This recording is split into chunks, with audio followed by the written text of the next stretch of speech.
મહત્વની વાત એ છે કે આમ આદમી પાર્ટી દ્વારા ખેડૂતોની વચ્ચે જવા માટે ક્યાંક ને ક્યાંક કિસાન બચાવો યાત્રા સૌરાષ્ટ્રમાં કાઢવામાં આવી. આ યાત્રાનો જે ફિયાસ્કો થયો છે એના પરથી દેખાઈ આવે છે ખેડૂતોએ આમ આદમી પાર્ટીથી મોઢું ફેરવી લીધું છે. હું પણ એ પાર્ટી સાથે વર્ષો સુધી રહ્યો.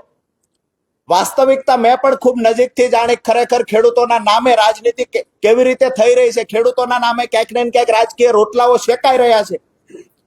મહાભારતની અંદર કૃષ્ણએ કહ્યું છે કે સત્તા માટે થઈ અને પોતાના કોઈ જો અન્યાયનો રસ્તો અપનાવે, સત્તા માટે થઈને ખોટા રસ્તે જો પોતાના જઈ રહ્યા હોય તો એની સામે પણ લડવું જોઈએ.